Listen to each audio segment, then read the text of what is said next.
Hey there, how are you today? My name is Adeola. Um, we started a series last week where that is titled Telling the Most Powerful Story About Your Life. Yes? We're so used to telling stories that disempower us and others. Miserableness, they say, likes companionship. But I believe that you can tell better stories and more empowering stories for yourself and for other people. I believe strongly in the fact that you create your own realities. And so if you want a good life, a better life, a happier, fulfilling, aligned life full of fun and excitement and joy and resonance, it starts with your thoughts, and then words, and then feelings, and then actions, and then results. So how about I help you get those results that you truly want so that you can live the life that you really want? People don't also know that the feeling that is the most dominant equals the results that is the most dominant. I didn't know that too at some time in my life. And so now I say to people that I'm a life giver and a kingmaker. I'm air. I give people a reason to live, love, and breathe. I'm light. I bring clarity and understanding. I am unconditional love. I love because it's who I am, and I'm an example on earth that God exists. But just 2 years ago, I couldn't say this about myself. I was a miserable, like I was the epitome of a complainant. All you needed to ask me was, Adeola, how are you? That was it. I would go off into a tangent of how miserable my life was, how my husband was a terrible person, how I made the biggest mistake of my life, how my children, my stepchildren were, how my husband's in-laws, I call them the outlaws, how life generally was just terrible. I got fired at my job as well, and how they fired me. And I was very, very, very close already, beginning to ask myself, really, what am I doing on earth? But for my biological daughter, who gave me a reason to smile, and a reason to want my life to be different, and a reason to want her life to be different. And so because I promised myself that I will be different and be a better mom for her sake, my life became better. And here I am today. And so I started to say the tenets of writing a great story, and there are 6 of them. There are 5 W's and 1 H. I'm only going to focus on the W's. I'm not going to focus on the H, and I'll tell you why when I get to the end of it. Okay? So last week we talked about what? What am I trying to create? Regardless of what project that you're going to embark on, whether it's writing a script, whether it's building a house, the first question you're going to ask is, what are we trying to do here? What? Right? What are we trying to get at the end of all of this? What's the end? What's the goal? What's the end? What's the end of it? What are we trying to achieve? What do we want people to feel? What do we want people to think?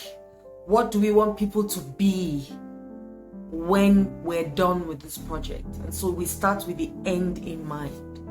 Like I said, Steve Curvey killed me in my own and said I should start from my funeral to today.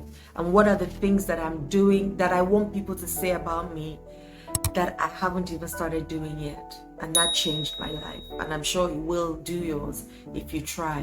And at the end of this session, or the 5 W's and the H, I'll do a little meditation, so it will help us create an empowering story.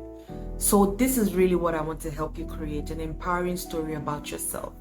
Because how you treat you is how the world will treat you. So you want to treat yourself better. You want to see yourself as a star. Give yourself the permission to be a star in your own movie.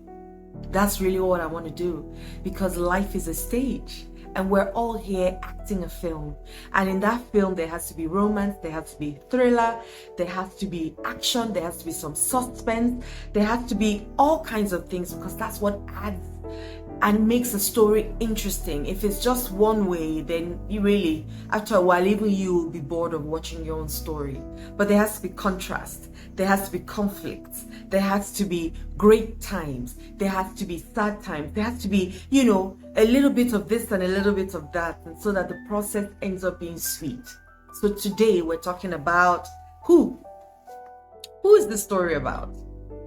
And this story is about you. Who are the stakeholders? Who are the customers if it's a project?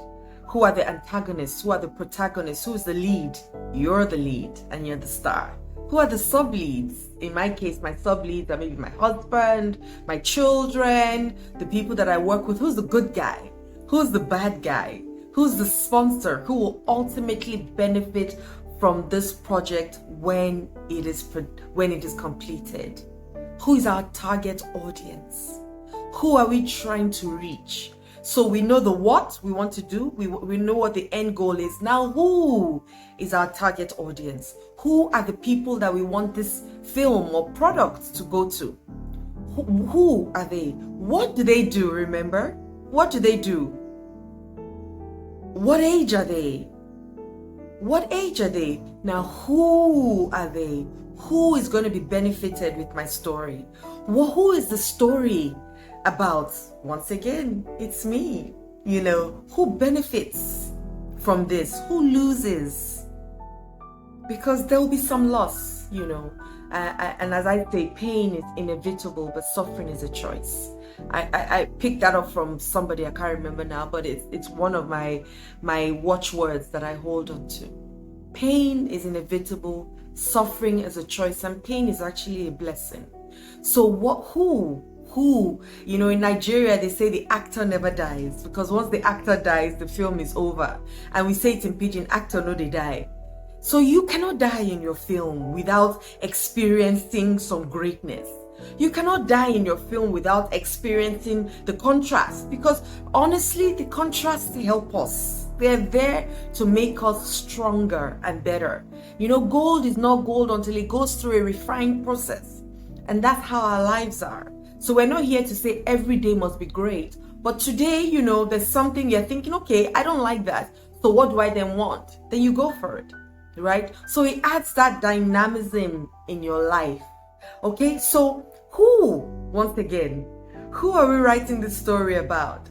The story cannot end until it works together in your favor. Because don't forget, this story is about you.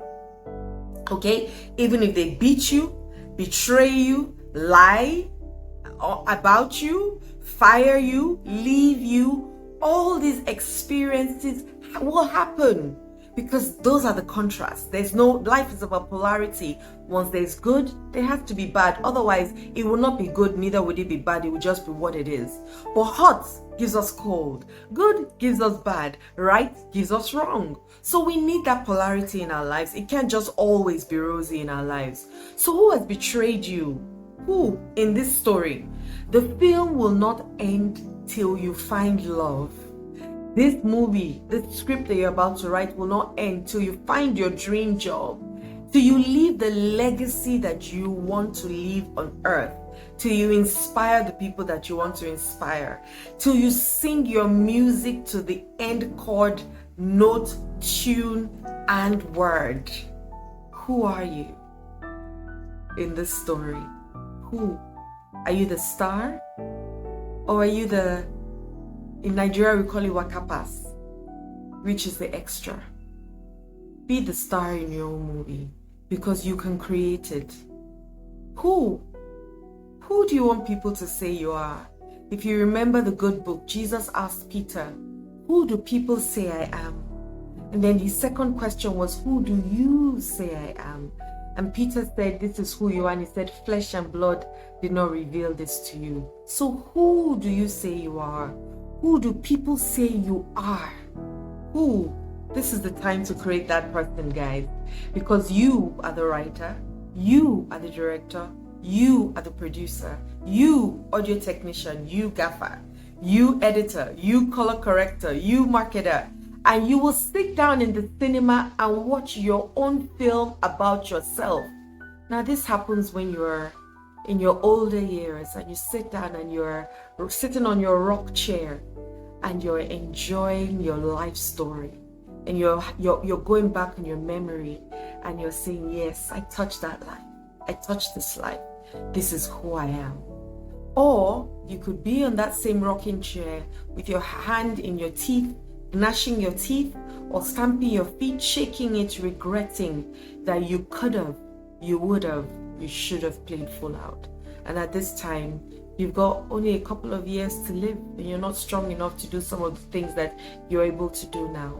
So what can you do differently? Who can you become? Who can you be? Who are you being? You're a human being, they say, not a doing. So who are you being? Yes? So we've talked about the what. What are we trying to create? An empowering story. Who are we trying to create? Who are we trying to talk about in this empowering story? You, the star. So what are we going to be writing? Let's start every week, every episode, you're going to be building up on it. So we started with the what, and today we're talking about the who. Who are you? Who do you say you are? Who do people say you are? Who are you? What is your identity? Create the most empowering identity about yourself. And I promise you, when it starts to show up in real life, because it will, you know, when you create it, it's like when God created, let there be light, there was light. So create that empowering story about yourself. Once again, my name is Adeola, and I love you, and I honor you, and I'm happy to serve. Have a wonderful day.